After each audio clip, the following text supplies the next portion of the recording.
사진 속에는 흑백의 배경 속에 두 남녀가 서 있었습니다.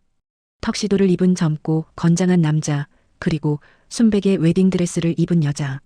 남자의 얼굴을 본 순간 저는 숨을 쉴 수가 없었습니다.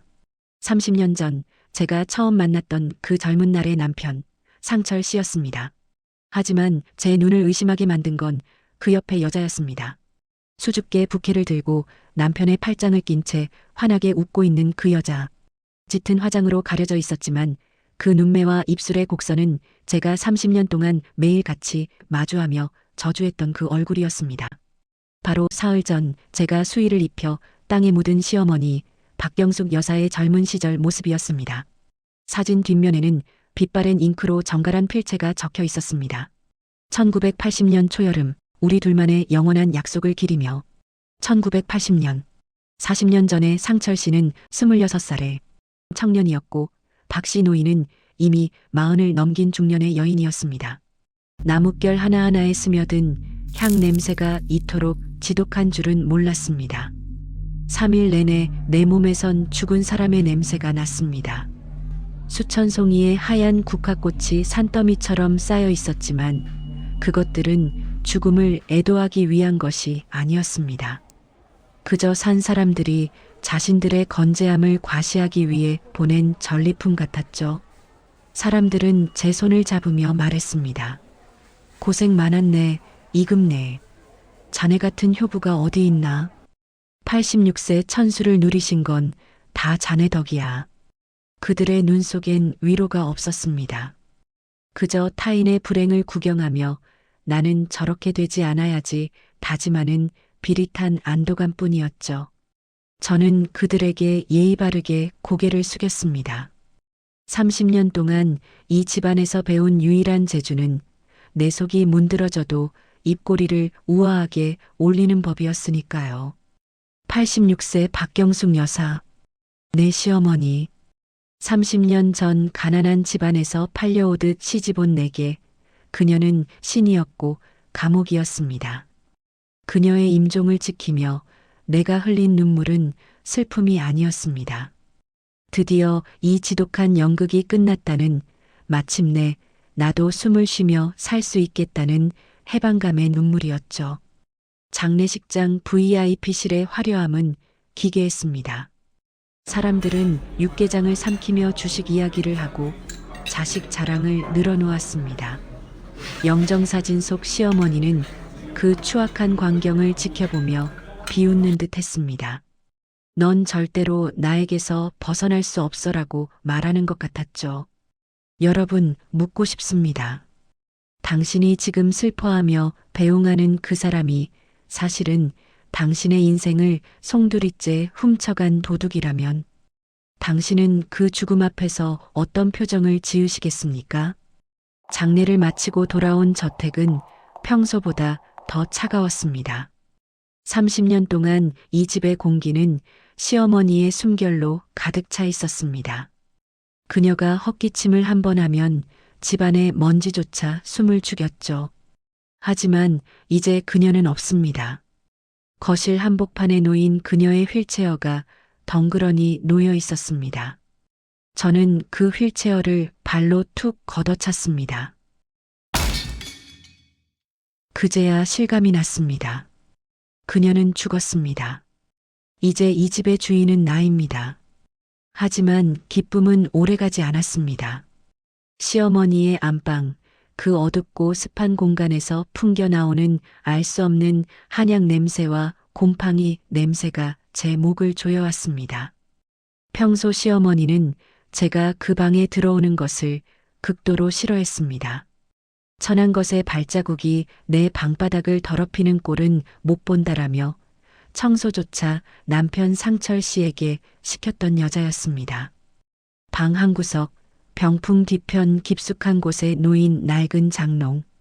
저는 그 장롱을 열었습니다. 그 안에는 그녀가 평생 입었던 비단 한복들이 시체처럼 걸려 있었습니다. 그리고 그 옷더미 아래 마치 숨겨진 심장처럼 놓여 있던 것. 바로 오동나무 함이었습니다. 오동나무 함. 손바닥 두 개를 합친 것보다 조금 더 큰 평범해 보이는 상자였습니다. 하지만 그 함을 보는 순간 제 손끝은 얼음장처럼 차가워졌습니다. 자물쇠가 굳게 잠겨 있었지만 그것은 단순히 물건을 보관하기 위한 장치가 아니었습니다. 무언가 끔찍한 진실이 밖으로 새어나오지 못하게 막아둔 봉인처럼 느껴졌습니다. 제 손이 함위로 허공을 맴돌았습니다. 만지면 안 된다는 본능적인 경고가 머릿속에서 울렸습니다.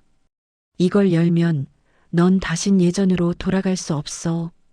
30년 동안 내가 믿어온 모든 것이 가루가 될 거야.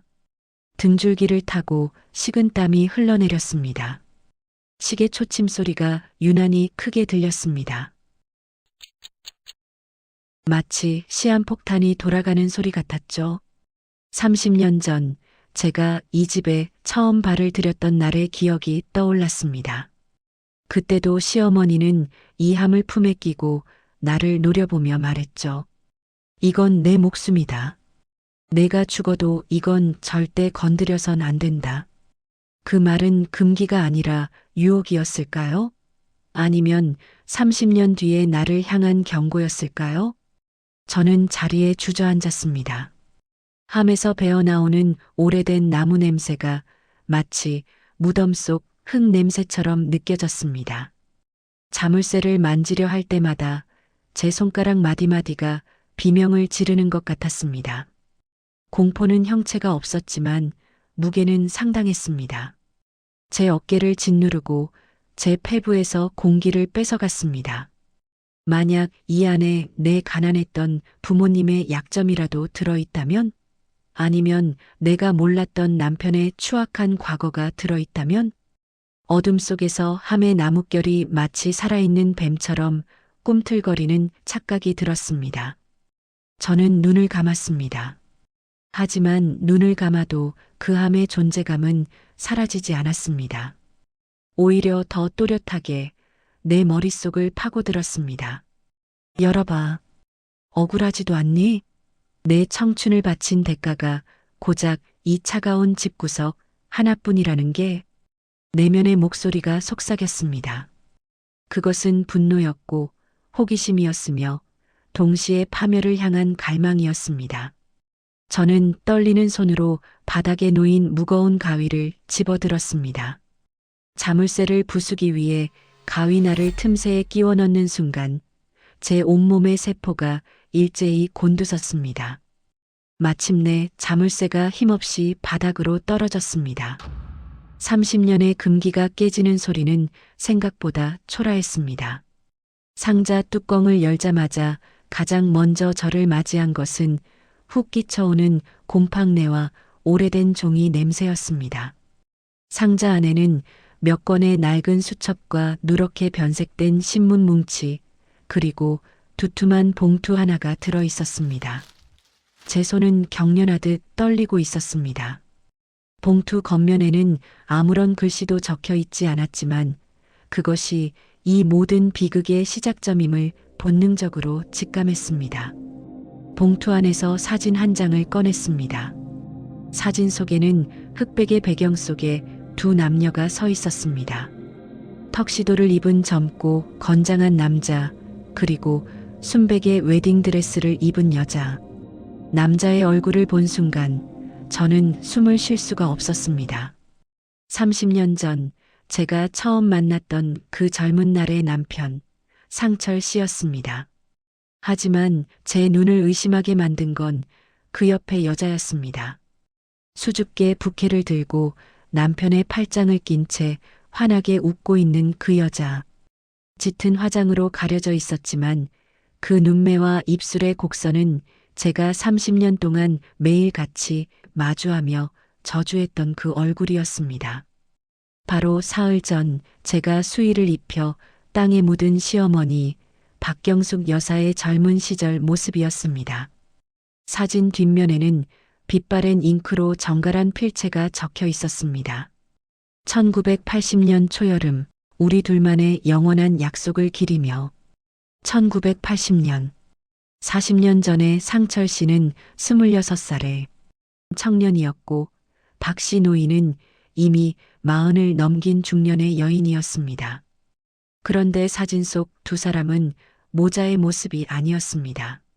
서로를 바라보는 눈빛, 맞잡은 손의 각도, 그리고 그들 사이에 흐르는 미묘한 공기는 분명 서로를 탐닉하는 연인의 그것이었습니다. 머릿속이 하얘졌습니다. 세상이 거꾸로 뒤집히는 것 같았습니다. 시청자 여러분, 상상해 보십시오.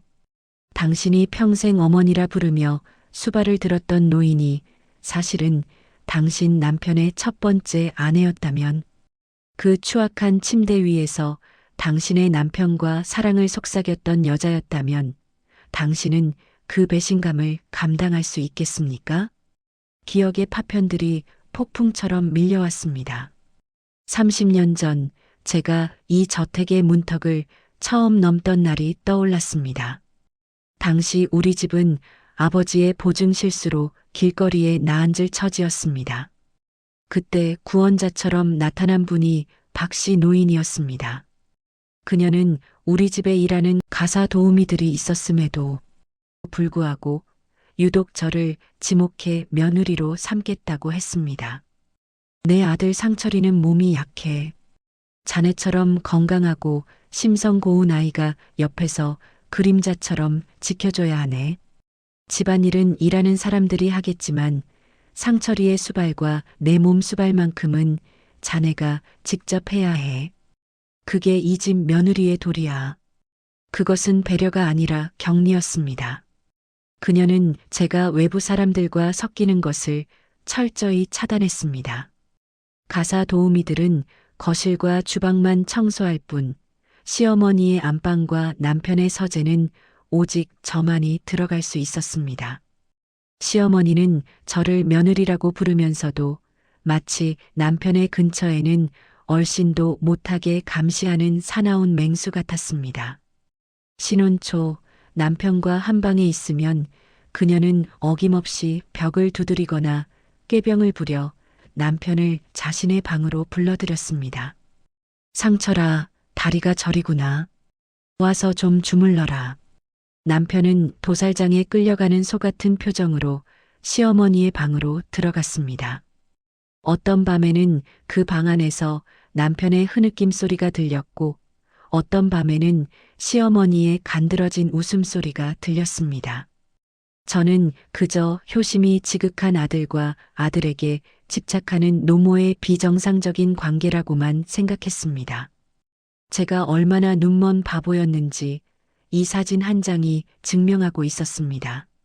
그녀는 며느리가 필요했던 게 아니었습니다. 자신의 늙어가는 육체를 대신해 남편을 수발하고 대를 이어줄 대리모이자 그들의 추악한 불륜을 가려줄 우아한 커튼이 필요했던 것입니다. 저는 사진을 손에 쥐고 실성한 사람처럼 웃기 시작했습니다. 지독한 허망함이 파도처럼 밀려왔습니다. 지난 30년의 세월이 머릿속을 스쳐 지나갔습니다. 명절마다 그녀의 발을 씻기며 어머니, 오래 사세요라고 말했던 제 입술이 저주스러웠습니다. 그녀가 남긴 음식을 먹으며 맛있습니다라고 웃어 보였던 제 얼굴을 찢어버리고 싶었습니다. 장례식장에서 제가 흘린 눈물은 무엇이었을까요? 드디어 자유를 얻었다고 기뻐했던 제 마음은 또 얼마나 순진했던 걸까요? 그녀는 죽어서도 저를 비웃고 있었습니다.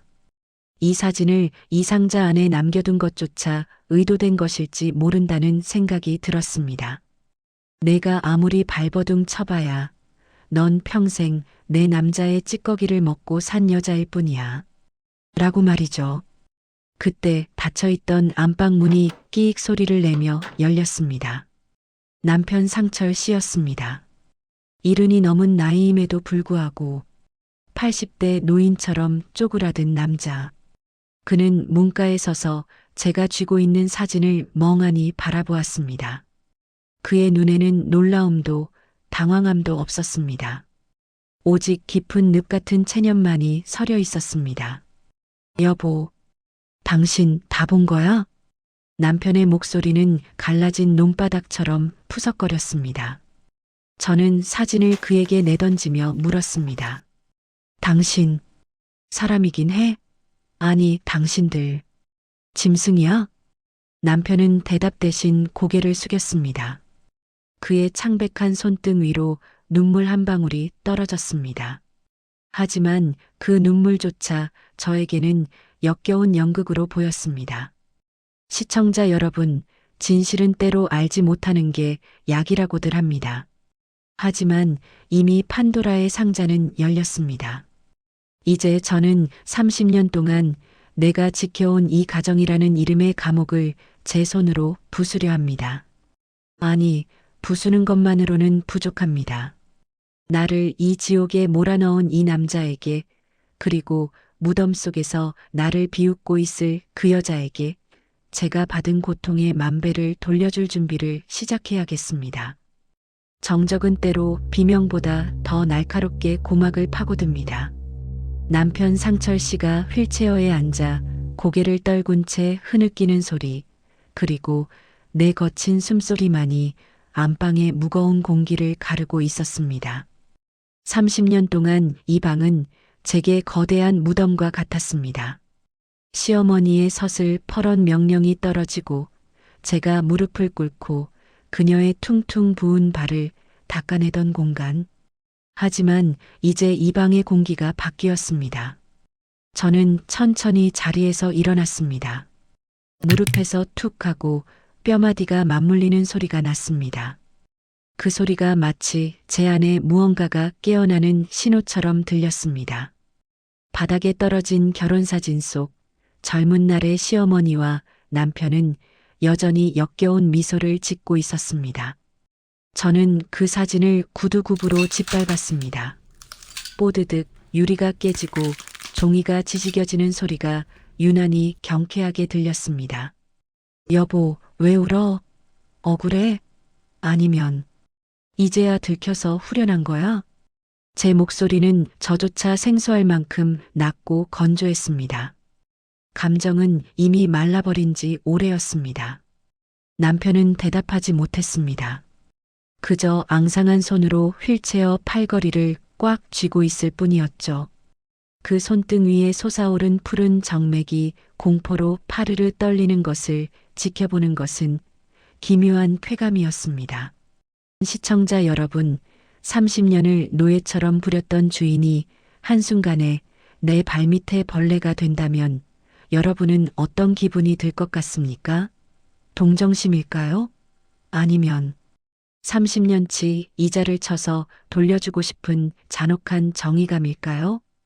다음 날 아침 저는 평소와 다름없이 죽을 쑤었습니다. 하지만 정성은 없었습니다. 그저 남편을 죽지 않을 만큼만 살려두기 위한 최소한의 노동이었죠. 30년 동안 저는 이 집안의 모든 끼니를 책임졌습니다. 시어머니의 입맛에 맞추기 위해 첩첩산 중에서 공수해온 약초를 다리고 남편의 허약한 체질을 위해 사고를 며칠씩 고았습니다. 그 모든 행위가 사랑인 줄 알았습니다. 아니, 사랑이어야만 내 인생이 가엾지 않을 것 같아 스스로를 속여왔던 시간들이었습니다. 쟁반을 들고 남편의 방으로 들어갔습니다. 커튼을 걷지 않은 방 안은 눅눅한 어둠으로 가득했습니다.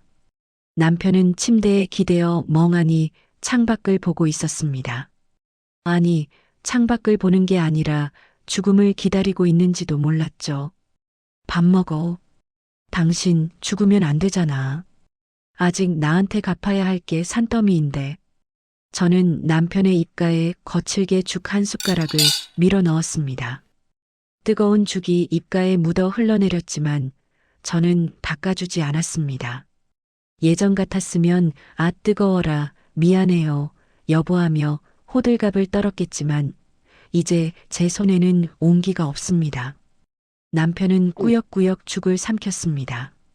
그 목구멍에 넘어가는 소리가 마치 낡은 기계가 돌아가는 소리처럼 기괴했습니다. 문득 궁금해졌습니다. 이 남자는 박씨 노인과 부부였을 때도 이런 표정이었을까? 아니면 그녀의 품 안에서는 이보다 더 비굴하고 비겁한 웃음을 지었을까?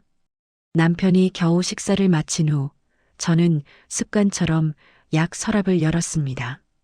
그 안에는 시어머니가 생전에 상철이의 생명줄이라며 신신당부했던 하얀 알약통이 가득했습니다. 평소라면 아무 의심 없이 물과 함께 건넸을 그 약들. 하지만 오늘따라 약통을 쥔 제 손이 망설였습니다. 저는 약통을 들고 안방으로 돌아왔습니다.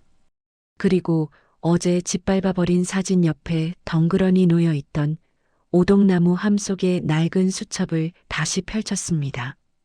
곰팡내 나는 종이들 사이에서 제가 놓쳤던 것이 있을지 모른다는 본능적인 직감이었습니다. 수첩을 한 장 한 장 넘기던 제 손이 멈췄습니다. 시어머니의 삐뚤빼뚤한 글씨로 가득 찬 페이지 사이에서 낯선 약봉지 하나가 끼워져 있었기 때문입니다. 약봉지 겉면에는 알 수 없는 화학식과 함께 장기 복용 시 신경마비 및 인지 기능 저하 주의라는 경고 문구가 아주 작게 인쇄되어 있었습니다. 그리고 그 밑에 시어머니의 필체로 이렇게 적혀 있었습니다. 상철이는 내 곁을 떠날 수 없다. 이 아기놈의 발목을 묶어둘 테니까 하루 두 알 절대 거르지 말 것. 저는 약봉지 안의 알약과 제가 들고 있던 약통 속의 알약을 비교해 보았습니다. 모양, 색깔, 크기, 모든 것이 완벽하게 일치했습니다. 소름이 끼쳤습니다. 지난 10년 동안 제가 남편에게 제 손으로 먹여온 것은 치료제가 아니었습니다. 그것은 남편을 식물인간으로 만들어 저항할 의지조차 없게 만드는 일종의 화학적 족쇄였습니다. 시어머니는 남편이 제정신으로 돌아와 과거의 죄책감을 견디지 못하고 도망칠까봐 혹은 진실을 누설할까봐 그를 서서히 죽이고 있었던 것입니다.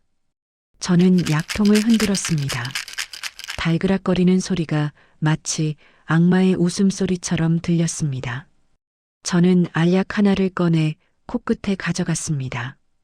희미하게 느껴지는 비릿하고 쓴 냄새. 이것은 사랑이 아니었습니다. 가장 잔혹한 형태의 소유욕이었습니다. 저는 약통을 들고 남편의 방으로 들어갔습니다. 여보, 이거 당신을 살리는 약인 줄 알았지? 아니야. 당신을 산송장으로 만드는 독이었어. 어머니가 당신을 정말 끔찍이도 사랑하셨나 봐. 제 말에 남편의 눈동자가 격렬하게 흔들렸습니다. 입술을 달싹이며 무언가 말하려 했지만 이미 굳어버린 혀는 짐승의 신음만을 뱉어낼 뿐이었습니다.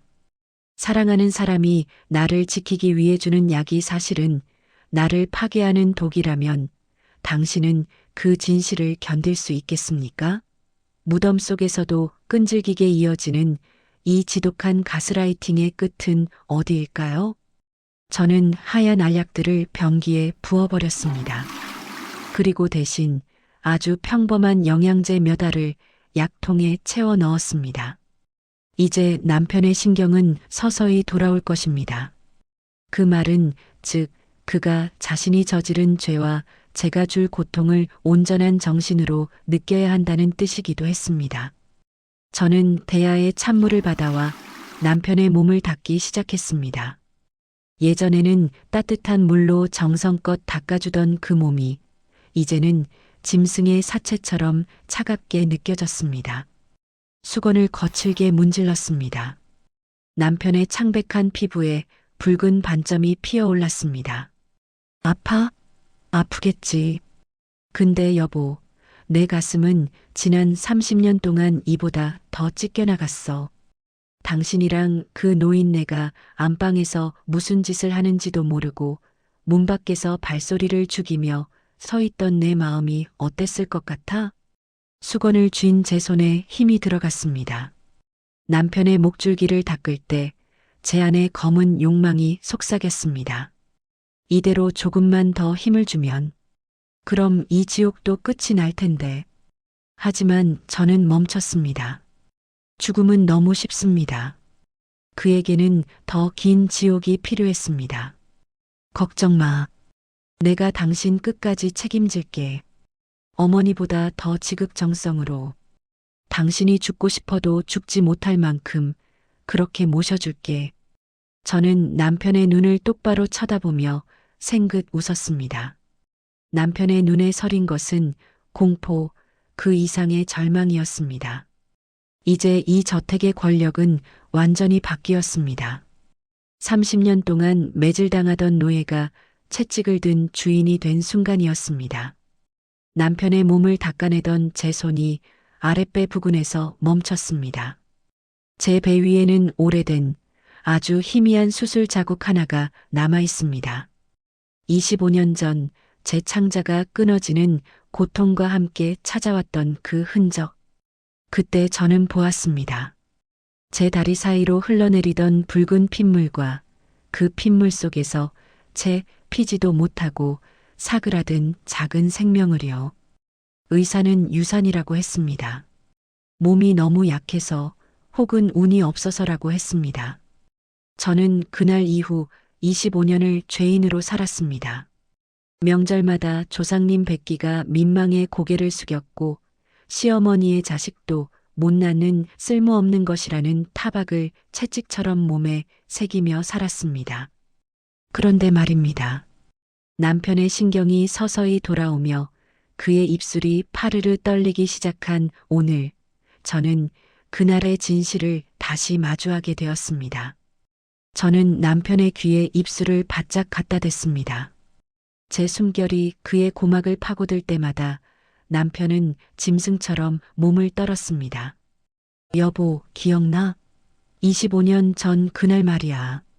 내가 배를 움켜쥐고 거실 바닥을 기어다닐 때 당신은 내 손을 잡아주는 대신 시어머니 방으로 들어가 문을 걸어 잠갔지?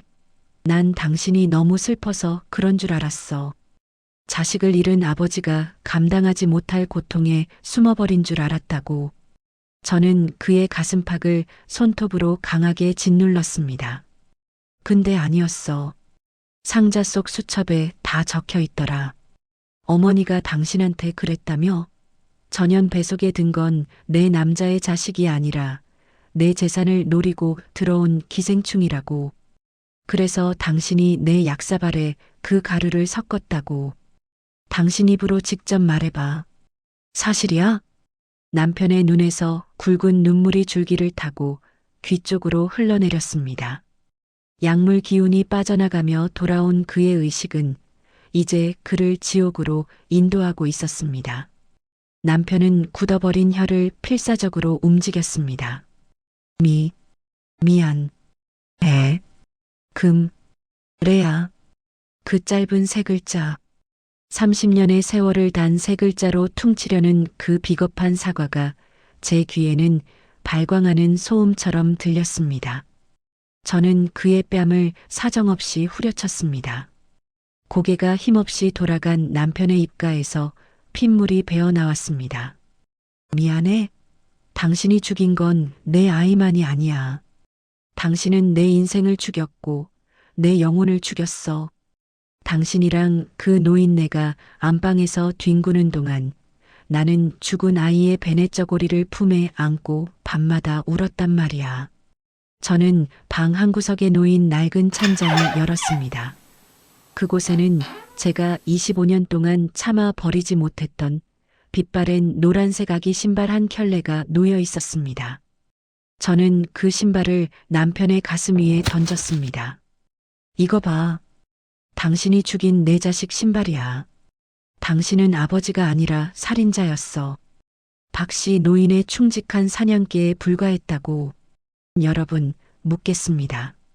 당신의 남편이 당신의 아이를 죽인 공범이라면 당신은 그를 간병하시겠습니까? 아니면 그가 마시는 물에, 그가 숨쉬는 공기에 서서히 독을 타시겠습니까? 저는 다시 평온을 되찾았습니다. 거울을 보며 흐트러진 머리를 매만지고 입술에 붉은 립스틱을 짙게 발랐습니다. 시어머니가 생전에 그토록 좋아하던 피처럼 붉은 색깔입니다. 주방으로 나와 정성스럽게 저녁상을 차렸습니다. 주방 아주머니들이 퇴근한 시간, 저택은 오직 저와 남편 그리고 보이지 않는 시어머니의 유령만이 존재하는 요새가 되었습니다. 저는 남편의 휠체어를 밀어 식탁 앞으로 가져왔습니다. 그리고 그의 앞에 시어머니의 영정 사진을 놓았습니다. 자, 우리 셋이 오붓하게 식사하는 건 정말 오랜만이지? 여보, 당신이 좋아하는 전복죽이야. 어머니가 가르쳐 주신 비법대로 끓였어. 아주 진하게 말이야. 저는 죽 한 숟갈을 떠서 남편의 입술에 가져다 댔습니다. 남편은 공포에 질려 입을 굳게 다물었지만 저는 우아하게 미소 지으며 그의 턱을 강하게 움켜쥐었습니다. 먹어. 당신이 나한테 먹였던 그 약들처럼 나도 당신한테 정성을 다할 테니까. 걱정 마. 금방 죽게 하지는 않을 거야. 당신이 앗아간 우리 아이의 시간만큼, 딱 그만큼만 더 지옥에서 버텨줘. 남편의 눈동자가 뒤집히며 눈물이 식탁 위로 툭툭 떨어졌습니다. 저는 그 눈물을 보며 아주 맛있게 밥을 씹어 삼켰습니다. 30년 만에 느껴보는 달콤하고도 비릿한 승리의 맛이었습니다. 밤 12시, 저택의 모든 불이 꺼진 시간, 정적은 칼날처럼 날카롭게 집안의 공기를 베어냅니다. 남편의 방에서 들려오는 가쁜 숨소리만이 이곳이 묘지가 아님을 증명하고 있었죠. 저는 거실 한복판에 홀로 앉아 있었습니다. 시어머니가 남긴 그 사진, 남편과 그녀의 금기된 사랑이 담긴 그 흑백 사진을 응시하면서 말입니다. 그때였습니다. 낯선 진동 소리가 울려 퍼졌습니다. 소리가 나는 곳은 장식장의 서랍이었습니다. 서랍을 열어보니 사흘 전 제가 제 손으로 수의를 입혀보낸 시어머니 박씨 노인의 휴대폰이었습니다. 분명 전원을 꺼두었을 텐데 화면은 푸른색 기괴한 빛을 내뿜으며 어둠 속에서 번뜩이고 있었습니다. 발신자 제한 번호. 제 손가락 끝이 얼음장처럼 차가워졌습니다. 받지 말아야 한다는 본능과 확인해야만 한다는 광기가 충돌했습니다. 죽은 자가 전화를 걸어올 리 없습니다. 하지만 만약 그녀가 지옥에서라도 나를 감시하고 있는 거라면 결국 저는 떨리는 손으로 통화 버튼을 눌렀습니다. 그리고 수화기 너머로 들려온 그 소리. 금리야, 물건은 다 확인했니? 그 목소리였습니다. 30년 동안 저를 노예처럼 부리고 제 아이를 앗아가고 제 남편을 가로챘던 그 여자. 박경숙의 목소리. 등줄기를 타고 식은땀이 흘러내렸습니다. 그것은 실시간 통화가 아니었습니다. 박씨 노인이 자신이 죽은 뒤 특정 시간이 되면 자동으로 발신되도록 설정해 놓은 예약 녹음 메시지였습니다. 죽어서도 저를 지배하려는 그녀의 집요함에 몸서리가 쳐졌습니다. 이 전화를 받고 있다면 내가 결국 내 금고를 열었다는 뜻이겠지. 역시 넌 내가 생각한 대로 영악하고 탐욕스러운 아이야. 좋다. 그 금고 안의 것들 다 내가 가져라. 하지만 기억해라. 그 돈을 손에 넣는 순간 너도 나와 똑같은 살인자가 되는 거다.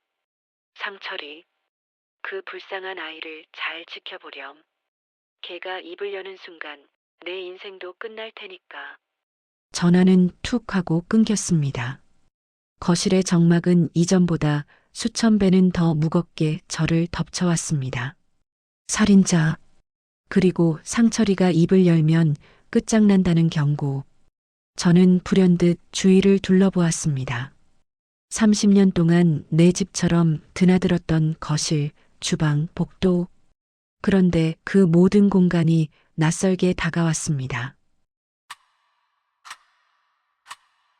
벽면에 걸린 고전 명화 속 인물들의 눈동자가 저를 따라다니는 것 같았고, 천장의 화려한 샹들리에 틈새에 무언가 번뜩이는 눈이 박혀 있는 것 같았습니다. 상철이 입을 여는 순간 내 인생도 끝난다. 그 말의 의미를 찾아야 했습니다. 저는 홀린 사람처럼 남편이 식물인간처럼 누워있는 침실로 향했습니다. 잠든 남편의 얼굴은 평온했지만 그가 30년 가까이 몸을 의지해온 거대한 휠체어는 유난히 검고 기괴해 보였습니다. 저는 남편을 침대로 옮겨 눕힌 뒤 휠체어를 구석구석 살폈습니다. 바퀴 안쪽, 등받이 이음새. 그러다 가죽 시트 밑바닥 깊숙한 곳에서 손끝에 딱딱하고 작은 무언가가 걸렸습니다. 초소형 메모리 카드였습니다. 남편의 휠체어 프레임 안쪽에 교묘하게 숨겨져 있던 것. 저는 그것을 들고 제 방으로 달려가 노트북에 꽂았습니다. 화면 위에 수십 개의 영상 파일이 나열되었습니다. 가장 오래된 파일의 날짜는 정확히 25년 전, 제가 아이를 잃었던 그 해의 것이었습니다. 떨리는 손으로 25년 전 폴더를 열었습니다. 화질은 낮았지만 화면 속 인물들은 선명했습니다. 젊은 날의 저와 아직은 정정했던 박씨 노인. 박씨 노인이 저를 구박하는 모습, 제가 몰래 부엌에서 찬밥을 물에 말아먹으며 울던 모습, 그리고 이어서 재생된 파일 하나가 제 심장을 멈추게 했습니다. 화면 속 거실에는 만삭의 배를 한 제가 소파에 앉아 베네 저고리를 바느질하고 있었습니다. 그때 박씨 노인이 휠체어에 앉아 있는 카메라를 향해 다가왔습니다. 상철아, 며느리 전연약에 그거 섞었지? 절대 애가 태어나게 해서는 안 된다. 저 애가 태어나서 우리 재산을 넘보게 둘 순 없어. 카메라의 시점이 심하게 흔들렸습니다. 남편의 동요가 그대로 전해졌습니다. 박씨 노인은 남편의 뺨을 어루만지며 다시 협박했습니다. 내가 서 회장을 처리할 때 썼던 그 약, 내가 아직도 가지고 있어. 내 자식 살리고 싶으면 내가 감옥에 가든가, 아니면 그 씨를 내 손으로 말리든가. 선택해. 결국 영상 속 시점은 주방으로 이동했습니다. 남편의 떨리는 손이 제 한약 사발에 하얀 가루를 털어넣는 모습이 고스란히 찍혀 있었습니다. 화면 속에 저는 그것도 모른 채 주방에서 약사발을 들고 나오는 남편을 향해 환하게 웃으며 말했습니다. 고마워요, 여보. 우리 아기가 아빠 덕분에 건강하겠네. 저는 노트북 화면을 덮어버렸습니다. 비명이 나오지 않았습니다. 대신 입안에서 비릿한 피 냄새가 났습니다. 너무 세게 입술을 깨문 탓이었습니다. 그제야 모든 퍼즐이 맞춰졌습니다. 영상 속의 25년 전 남편은 분명 두 다리로 멀쩡히 서 있었습니다. 그런데 지금 저 방에 누워있는 남자는 왜 휠체어 없이는 움직이지 못하는 걸까요? 불현듯 잊고 있던 과거의 기억 하나가 스쳤습니다. 아이가 유산되고 한참이 지난 후, 그러니까 약 10년 전쯤이었습니다. 언젠가부터 매일 술과 약에 절어 살던 남편이 어느 날 밤 박씨 노인 방 앞에서 고래고래 소리를 질렀던 날이 있었습니다. 전에 없던 일이었습니다. 남편이 어머니에게 그렇게 큰 소리를 낸 것은 더는 못해. 다 밝히고 끝낼 거야. 그리고 그날 새벽 둔탁한 소리와 함께 남편이 2층 계단 아래로 추락해 있는 것을 제가 발견했습니다. 단순 실족사로 처리되었지만 다리가 부러진 남편을 보며 박씨 노인은 묘하게 안도하는 표정이었습니다. 아, 이제야 알겠습니다. 그것은 사고가 아니었습니다. 아들의 입을 막기 위해 어미가 저지른 짓이었습니다. 그 사고로 하반신이 마비된 남편에게 박씨 노인은 신경안정제라며 매일 그 하얀 약을 먹이기 시작했습니다. 이게 다 너를 위한 거다. 얌전히 내 옆에서 속죄하며 살아라. 그날 이후 남편은 죄책감과 약물에 취해 박씨 노인이 만든 휠체어라는 감옥에 갇혀버린 것입니다. 여러분, 25년 전 제가 잃어버린 아이는 사고가 아니었습니다. 가장 믿었던 남편이 가장 증오했던 시어머니의 사냥개가 되어 제 아이를 물어뜯었던 것입니다. 30년 동안 제가 지켜온 이 집은 집이 아니라 도살장이었습니다. 방 안의 공기가 차갑게 식었습니다. 아니, 제 심장이 식어버린 것이겠죠. 그때였습니다. 정막을 뚫고 초인종 소리가 울려 퍼졌습니다. 새벽 2시, 이 저택의 위치를 아는 사람도 이 시간에 방문할 사람도 없을 텐데 말입니다. 저는 홀린 듯 인터폰 앞으로 다가갔습니다. 모니터 속 푸르스름한 화면에 비친 한 여자. 그 여자를 보는 순간 저는 제 심장이 멈추는 줄 알았습니다. 검은 챙이 넓은 모자를 눌러쓰고 피처럼 붉은 입술을 가진 여자. 그녀가 고개를 들어 카메라를 응시했을 때 저는 사흘 전 무덤에 묻은 시어머니 박씨 노인이 환생한 줄 알았습니다. 30년 전 그 사진 속에서 비릿하게 웃던 그 젊은 날의 박경숙이 그곳에 서 있었습니다. 여자는 망설임 없이 익숙한 손놀림으로 도어락 비밀번호를 누르고 안으로 들어왔습니다. 거실로 들어선 여자가 모자를 벗자 저는 확신했습니다. 서윤주, 박씨 노인이 철저히 숨겨왔던 진짜 딸. 그녀는 여행용 캐리어를 거칠게 내려놓으며 숨을 몰아쉬었습니다. 아, 공항에서 오자마자 이게 무슨 꼴이야. 늙은이가 죽으면서까지 사람을 피곤하게 하네. 윤주는 거실에 놓인 빈 휠체어와 제가 보고 있던 노트북을 번갈아 보더니 비릿하게 웃었습니다. 아, 이제야 다 알게 된 모양이네. 우리 엄마가 당신 뱃속의 아이를 어떻게 처리했는지. 그녀는 제가 진실을 막 알게 되었다는 것을 눈치챈 듯 잔혹한 사실을 제 얼굴에 들이밀었습니다. 놀랄 것 없어. 엄마는 원래 그런 사람이니까. 자기 계획에 방해되는 건 친손주라도 가차없이 치워버리지. 하물며 밖에서 굴러들어온 씨앗이야 오죽했겠어? 말을 마친 윤주는 망설임 없이 거실 대형 거울 쪽으로 성큼성큼 걸어갔습니다. 내가 여기 온 이유는 딱 하나야. 엄마가 나한테 남긴 진짜 유산, 그거 챙기러 왔다고.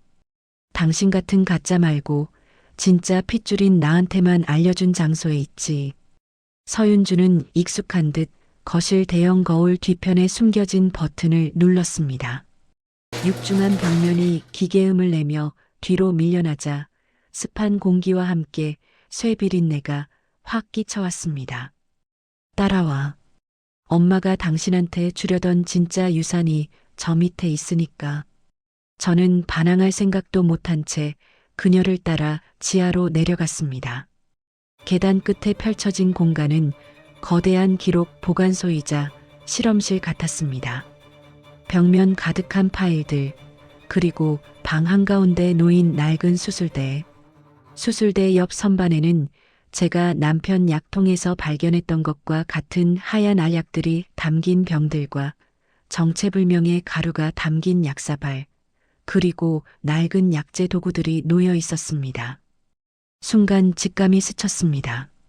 이곳은 박씨 노인이 남편의 신경을 마비시키는 약물을 제조하고 자신의 비밀을 방해하는 자들을 처리하던 지옥의 실험실이었습니다. 30년 동안 제가 닦아왔던 저택의 화려함 뒤에 이런 썩은 구덩이가 있었다니. 지하 공간 구석에는 시어머니가 전화로 언급했던 그 육중한 금고가 놓여 있었습니다. 서윤주는 망설임 없이 금고 앞으로 다가갔습니다. 비밀번호? 엄마가 죽기 전에 나한테만 알려줬지. 멍청한 오빠나 당신 같은 하녀가 아니라 진짜 핏줄인 나한테만. 윤주의 손가락이 다이얼을 돌리자 금고 문이 육중한 소리를 내며 열렸습니다. 윤주는 환희에 찬 표정으로 금고 안의 서류 뭉치를 꺼냈습니다. 하지만 그 순간이었습니다. 지상과 지하실을 잇던 유일한 통로인 강철문이 굉음을 내며 닫혔습니다. 당황하는 윤주의 얼굴 위로 천장 스피커에서 다시금 박씨 노인의 소름 끼치는 목소리가 흘러나왔습니다. 윤주야, 내 딸이라면 욕심을 버리지 못하고 결국 이 금고를 열 줄 알았다. 이제 너희 둘은 거기서 영원히 함께하게 될 거다. 내 추악한 비밀들과 함께 말이야. 박씨 노인은 죽어서도 자신의 친딸과 며느리를 한꺼번에 생매장할 계획을 세워두었던 것입니다. 지하실의 공기가 서서히 희박해지는 것이 느껴졌습니다. 여러분, 이제 금례는 재산이 아니라 생존을 위해 싸워야 합니다. 나를 죽이려 했던 시어머니의 덫, 내 인생을 훔친 남편의 진실, 그리고 내 자리를 뺏으러 온 시누이의 탐욕. 이 아수라장 속에서 금례는 과연 살아나갈 수 있을까요? 벽면 스피커에서 흘러나오던 박씨 노인의 소름 끼치는 목소리가 뚝 끊겼습니다. 그리고 찾아온 것은 귀가 멀어버릴 듯한 완벽한 정적이었습니다. 30년 동안 이 집에서 저는 늘 갇혀 지냈다고 생각했습니다. 하지만 이제야 깨달았습니다. 그동안의 속박은 안락한 요람이었음을. 진짜 감옥은 숨을 쉴 산소조차 허락되지 않는 이 차갑고 습한 지하 공간이었습니다. 죽은 자가 남긴 유산은 축복이 아니라 저주였습니다. 그녀는 자신의 추악한 비밀을 공유한 우리 모두를 이 거대한 콘크리트 무덤에 함께 매장하려 한 것입니다. 엄마, 열어. 장난치지 말고 당장 열라고. 이거 안 열어. 조금 전까지 탐욕에 눈이 멀어 금고를 열어젖혔던 서윤주가 미친 듯이 강철 문을 두드렸습니다. 하지만 그녀의 비싼 네일아트가 깨지고 손톱 밑에서 피가 배어 나올 뿐 문은 미동조차 없었습니다. 당신 때문이야. 당신이 이 집안에 기어들어오지만 않았어도 엄마가 이렇게까지 미치진 않았을 거라고. 윤주가 핏발선 눈으로 저를 노려보며 삿대질했습니다. 그녀의 붉은 입술이 파르르 떨리고 있었습니다. 하지만 저는 보았습니다. 죽음의 공포에 질린 그녀의 눈동자 깊은 곳에서도 여전히 열려있는 금고를 향한 미련이 번뜩이고 있다는 것을요.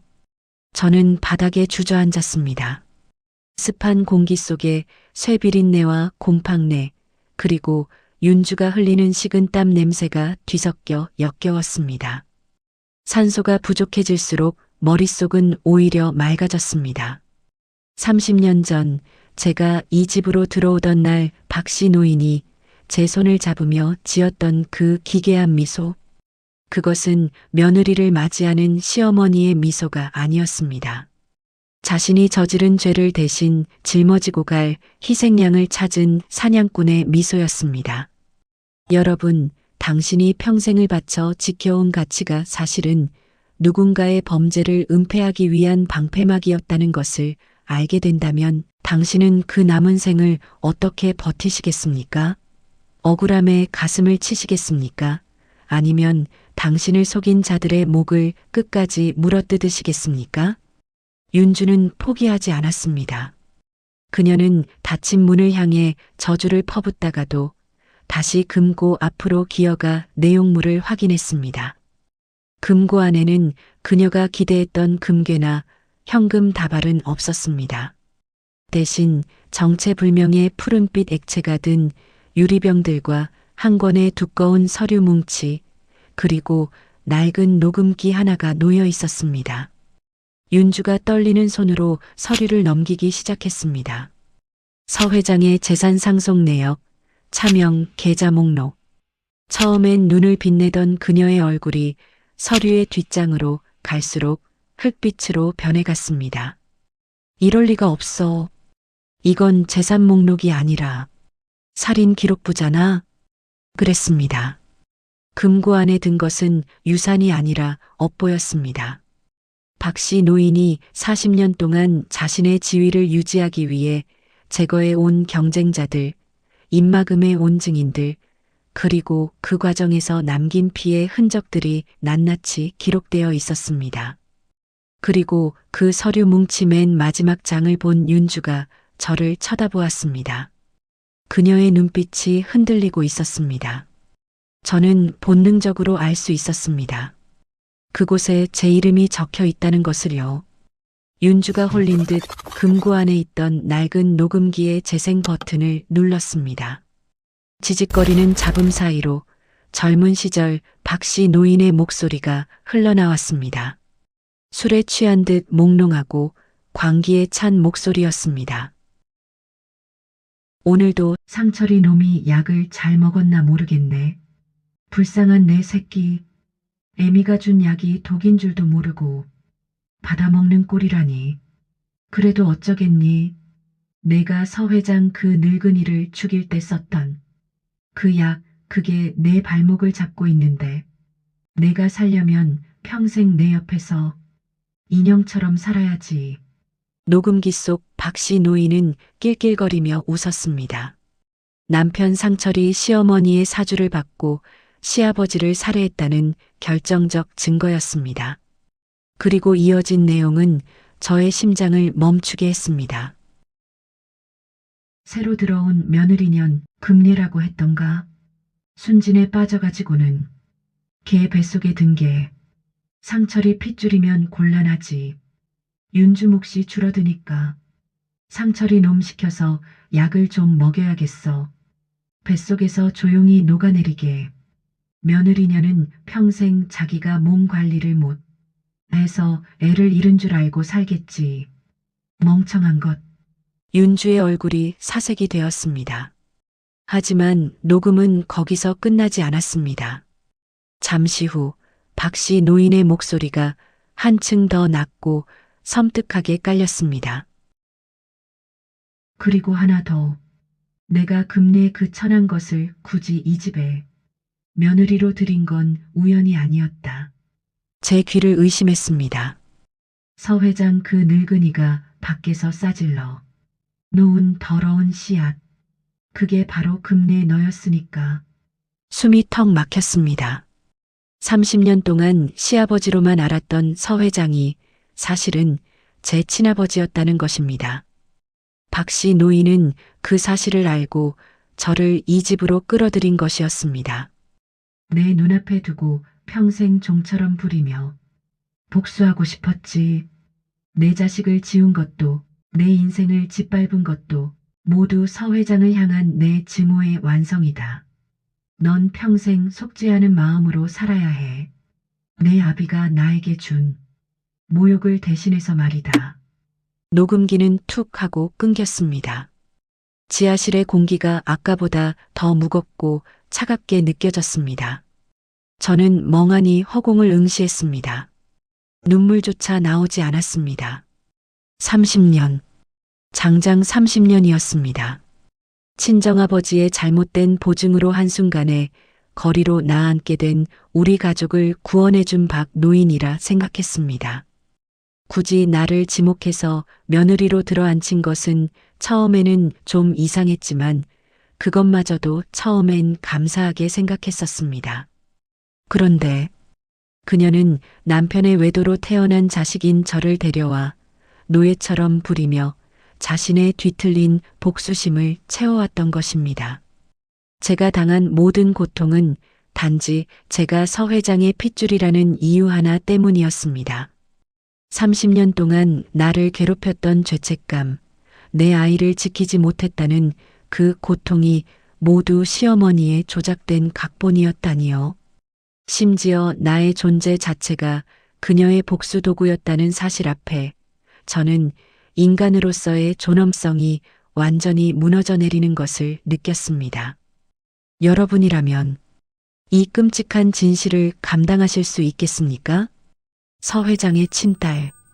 그 말이 지하실의 희박한 공기를 찢고 제 고막을 때렸을 때 저는 차라리 이대로 숨이 멎기를 바랐습니다. 30년 동안 제가 어머니라 부르며 정성껏 모셨던 그 여자가 사실은 제 아버지를 독살한 살인마였고 저를 제 아버지의 원수에게 갖다 바친 포식자였다는 사실. 그 잔인한 아이러니 앞에 저는 그저 짐승 같은 신음만 내뱉을 뿐이었습니다. 박씨 노인은 알고 있었던 겁니다. 원수의 딸을 자신의 발치에 두고 그 딸이 제 아버지의 살인마를 위해 요강을 비우고 발을 닿게 만드는 것. 그것이 그녀가 완성하고 싶었던 복수의 정점이었다는 것을요. 제가 아이를 잃고 피눈물을 흘릴 때 그녀는 안방에서 얼마나 달콤한 승리감을 맛보았을까요? 아니야. 그럴 리 없어. 내가 어떻게 우리 아빠 딸이야? 넌 그냥 시장 바닥에서 굴러먹던 천한 계집일 뿐이라고. 윤주가 제 머리채를 휘잡았습니다. 그녀의 눈은 이미 광기로 뒤집혀 있었습니다. 자신이 유일한 상속자라고 믿었던 그 견고한 성이 천한 며느리가 사실은 진짜 적통이라는 진실 앞에 무너져 내리고 있었으니까요. 산소는 점점 줄어들고 지하실의 조명은 깜빡거리며 우리들의 비참한 몰골을 비췄습니다. 비켜. 이 금고 안에 든 거 다 내 거야. 엄마가 뭐라고 했든 상관없어. 윤주는 바닥에 흩어진 살인 기록부와 채권 더미를 미친 듯이 가슴에 품었습니다. 숨이 가빠 쌕쌕거리면서도 그녀는 종이 조각 하나라도 놓칠세라 바득바득 손톱을 세웠습니다. 그 모습은 영락없는 박씨 노인의 생전 모습이었습니다. 저는 그녀를 밀쳐낼 힘조차 없었습니다. 가슴이 답답해지고 시야가 흐릿해졌습니다. 죽음이 코앞까지 다가왔음을 느꼈습니다. 그런데 이상했습니다. 공포보다 먼저 찾아온 것은 서늘한 냉소였습니다. 가져가. 다 가져가, 윤주 씨. 그 피 묻은 종이들 무덤까지 들고 가라고. 어차피 우린 여기서 못 나가. 당신 엄마가 우리 둘 다 죽이려고 만든 이 무덤에서 당신은 그 종이 더미를 베개 삼아 죽게 될 거야. 제 말에 윤주의 손이 멈췄습니다. 그녀는 텅 빈 눈으로 폐쇄된 강철 문을 바라보았습니다. 그리고는 이내 짐승처럼 울부짖으며 문을 향해 몸을 던졌습니다. 여러분, 묻겠습니다. 한 줌의 산소조차 허락되지 않는 어둠 속에서 당신의 손에 든 수천억의 채권이 무슨 의미가 있을까요? 죽음 앞에서 인간의 탐욕은 얼마나 가련하고도 추악하게 변하는지 당신은 목격하고 계십니다. 그때였습니다.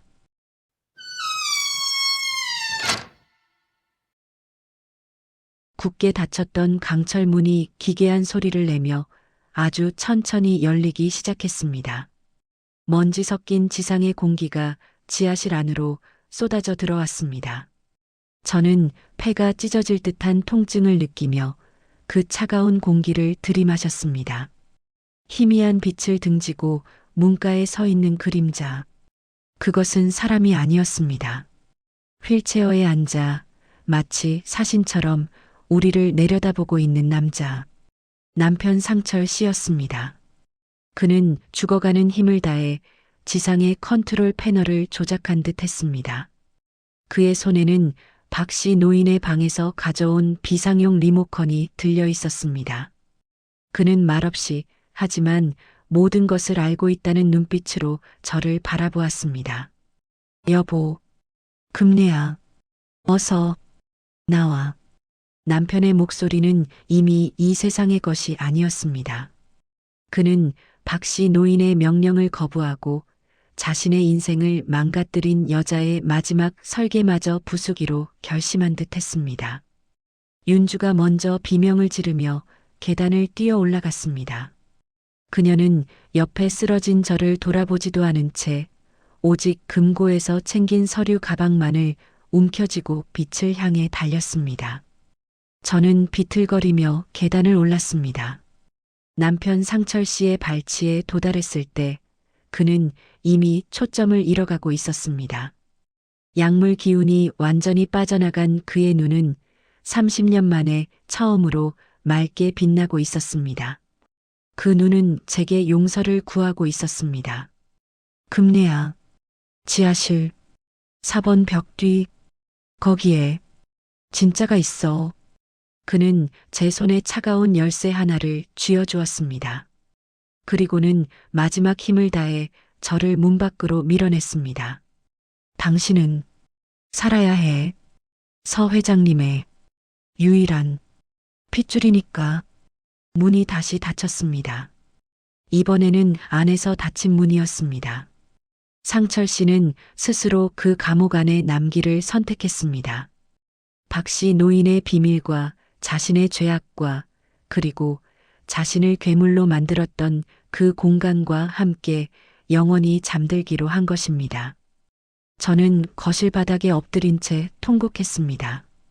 아버지를 죽인 원수의 집에서 원수의 아내로 살며 내 아이를 죽인 남자의 손에 구해진 이 기구한 운명을 무엇이라 불러야 할까요? 지상으로 탈출한 윤주는 미친 사람처럼 웃으며 대문을 향해 달려갔습니다. 그녀의 손에 든 가방 속에는 박 씨 노인의 추악한 범죄 기록들이 가득했지만 그녀는 그것이 황금 증서인 줄로만 알고 있었습니다. 여러분, 이제 주인공 금례는 혼자가 되었습니다. 남편은 지옥을 선택했고 신우이는 광기를 선택했습니다. 이제 금례의 손에 남은 것은 남편이 전해준 의문의 열쇠 하나뿐입니다. 과연 그 열쇠는 금례를 진정한 상속자로 만들까요? 아니면 또 다른 지옥의 문을 열게 될까요? 지하실에서 번져나온 검은 연기가 거실의 화려한 샹들리에를 집어삼키고 있었습니다. 30년 동안 저를 올감했던 그 견고한 성벽이 단 한 번의 폭발과 함께 무너져 내린 것입니다. 저는 거실 바닥에 엎드린 채 폐부를 찌르는 매캐한 연기를 들이마셨습니다. 눈물인지 연기 때문인지 알 수 없는 액체가 뺨을 타고 흘러내렸습니다. 지하실 문 너머로 마지막까지 저를 밀어냈던 남편 상철 씨의 창백한 얼굴이 떠올랐습니다. 그는 알고 있었을까요? 자신을 구원할 유일한 방법은 이 지옥 같은 저택의 비밀과 함께 스스로를 소멸시키는 것뿐이었다는 사실을 말입니다. 저를 살린 것이 사랑이었는지 아니면 평생을 속여온 죄책감의 마지막 발로였는지 저는 끝내 묻지 못했습니다.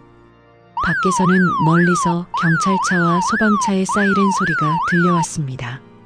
하지만 저는 움직일 수 없었습니다. 제 손바닥 안에는 상철 씨가 마지막으로 쥐어준 차가운 열쇠 하나가 들려 있었습니다. 살을 파고드는 듯한 그 금속의 감촉이 마치 죽은 자가 제게 거는 마지막 주술처럼 느껴졌습니다. 경찰과 소방관들이 모두 떠난 새벽. 사이렌 소리가 멀어져 갔습니다. 저는 매캐한 연기 냄새가 가득한 거실에 홀로 남겨졌습니다. 지하실 입구는 폭발로 인해 무너져 내렸고 그 아래에는 제 남편 상철 씨가 영원히 잠들어 있습니다. 제 손에는 남편이 마지막 순간 제 손에 쥐어준 차가운 열쇠가 들려 있었습니다. 그리고 그의 마지막 말이 귓가에 맴돌았습니다. 금례야, 지하실 4번 벽 뒤, 거기에 진짜가 있어. 다음 날 저는 경찰 통제선을 넘어 아직 열기가 남아있는 지하실 입구로 향했습니다. 무너진 잔해들을 헤치고 내려간 그곳은 처참했습니다. 하지만 저는 멈출 수 없었습니다. 남편이 목숨과 바꾼 마지막 유언을 확인해야 했으니까요. 저는 랜턴 불빛의 의지에 벽면을 더듬었습니다. 폭발의 충격으로 그을린 벽 안쪽, 유독 손때가 묻지 않은 벽돌 한 장이 보였습니다. 4번. 박 씨 노인이 생전에 숫자를 매겨 관리하던 창고 구역이었습니다. 저는 떨리는 손으로 열쇠 구멍을 찾아 열쇠를 꽂았습니다. 벽돌벽 전체가 옆으로 밀리며 사람 한 명이 겨우 들어갈 만한 비밀 공간이 나타났습니다. 그 안에는 낡은 철제 금고가 하나 놓여 있었고 금고 안에는 서류 봉투 하나가 들어 있었습니다. 그것은 서 회장의 친필 유언장이었습니다. 내 전 재산의 70%를 나의 유일한 혈육인 딸, 이금래에게 상속한다. 유언장의 내용은 충격적이었습니다. 입양된 가정의 성씨를 따르고 있던 내 이름 이금래. 서 회장은 오래전부터 잃어버렸던 나를 찾고 있었고 나를 찾아 세상에 알리려 하자 박씨 노인이 서둘러 아버지를 죽였던 것이었습니다. 아버지는 혹시 모를 미래를 위해 유산 상속에 관한 내용을 공증까지 맞춰둔 상태였습니다. 박씨 노인은 이 사실을 알고 은폐하기 위해 유언장을 집행하려던 변호사를 매수하고 저를 며느리라는 이름의 노예로 들여 평생 감시했던 것입니다. 뜻밖의 알게 된 친아버지인 서 회장의 진심 앞에 저는 무너져 내렸습니다. 이 집에 들어와 30년을 하녀처럼 살았지만 나를 키워준 부모님을 나는 친부모인 줄 알고 살았고 있는지도 몰랐던 내 친아버지는 나를 찾기 위해 갖은 노력을 하셨던 것입니다. 그리고 서 회장의 유언장과 함께 하나의 작은 메모가 있었습니다. 남편 상철 씨의 글씨였습니다. 금래야, 이 유언장을 내가 읽고 있다면 나는 이미 세상에 없겠지. 미안하다. 이 유언장을 처음 발견했을 때 바로 너에게 주지 못한 나를 용서해다오. 그때 어머니는 서슬퍼렇게 살아계셨고 힘없는 너는 이 종이 한 장 때문에 목숨을 잃었을지도 모른다. 나는 내가 어머니에게 맞설 수 있을 만큼 강해질 때까지 그리고 어머니의 감시가 느슨해질 때까지 기다려야만 했다. 비겁한 변명인 줄 알지만 이것이 내가 너를 지킬 수 있는 유일한 방법이었다. 부디 행복해라. 메모를 읽어 내려가는 제 눈에서 이 집에서 살면서 말라버렸던 눈물이 터져 나왔습니다. 그는 침묵으로 저를 지키고 있었던 것입니다. 비록 그 방법이 저를 병들게 했을지라도 여러분 30년을 하녀로 살았던 여자가 사실은 그 대저택의 유일하고도 정당한 상속자였다는 기막힌 운명. 여러분이라면 이 유언장을 들고 세상 밖으로 나가시겠습니까? 아니면 이 모든 피 묻은 역사를 불태우고 평범한 이금래로 돌아가시겠습니까? 지상으로 탈출했던 서윤주는 어떻게 되었을까요? 그녀는 지하실에서 챙겨 나온 서류 가방을 품에 안고 병원으로 실려갔습니다. 하지만 그녀가 그토록 소중히 여겼던 그 서류들은 사실 박씨 노인이 설계한 최후의 덫이었습니다. 박씨 노인은 윤주가 자신의 재산을 노리고 돌아올 것을 이미 예견했습니다. 그녀가 챙긴 서류들 사이에는 박씨 노인의 모든 살인 공모를 윤주가 지시했다는 허위 자백서와 조작된 증거들이 교묘하게 섞여 있었습니다. 윤주는 자신의 욕심에 눈이 멀어 스스로 제 목에 밧줄을 걸고 경찰서로 걸어 들어간 꼴이 된 것입니다. 취조실에서 윤주가 비명을 지르며 결백을 주장하는 소리가 저택까지 들리는 듯 했습니다. 이건 우리 엄마가 시킨 거야. 난 몰라. 하지만 죽은 자는 말이 없고 남겨진 증거들은 차갑게 그녀를 가리키고 있었습니다. 박씨 노인은 자신의 친딸조차 자신의 범죄를 덮어줄 소모품으로 여기며 죽었던 것입니다. 한 달 뒤 저택은 다시 평온을 찾았습니다. 화재의 흔적은 말끔히 지워졌고 거실에는 다시 화려한 카펫과 명화들이 걸렸습니다. 법원은 서 회장의 유언장을 정당한 것으로 인정했습니다. 저는 이제 이 저택의 주인이자 수천억대 자산의 상속자가 되었습니다. 사람들은 말합니다. 금래 씨 정말 고생 많았어. 하늘이 도운 거야. 효심이 지극하니 이런 복을 받는 거지. 그들의 칭송을 들으며 저는 시어머니가 앉아있던 그 거대한 안락의자에 깊숙이 몸을 묻었습니다. 제 입술에는 그녀가 좋아하던 핏빛 립스틱이 발려있고 제 손가락에는 그녀의 보석함에서 꺼낸 화려한 다이아몬드 반지가 빛나고 있습니다. 거울 속에 제 모습을 봅니다. 30년 전 가난에 찌들어 벌벌 떨며 이 집에 들어왔던 순진한 처녀의 눈빛은 더 이상 없습니다. 대신 30년의 세월을 견뎌내고 살아남은 하지만 그 과정에서 너무 많은 것을 잃어버린 차가운 여자의 눈빛만이 저를 응시하고 있습니다. 저는 깨달았습니다. 박씨 노인이 제게 남긴 진짜 유산은 이 거대한 저택과 재산이 아니었습니다. 그건 바로 누구도 믿을 수 없게 되어버린 이 지독한 의심과 영원한 고독이었습니다. 그녀는 죽어서도 저를 이 화려한 감옥에 가둬버린 것입니다. 여러분, 이제 묻겠습니다.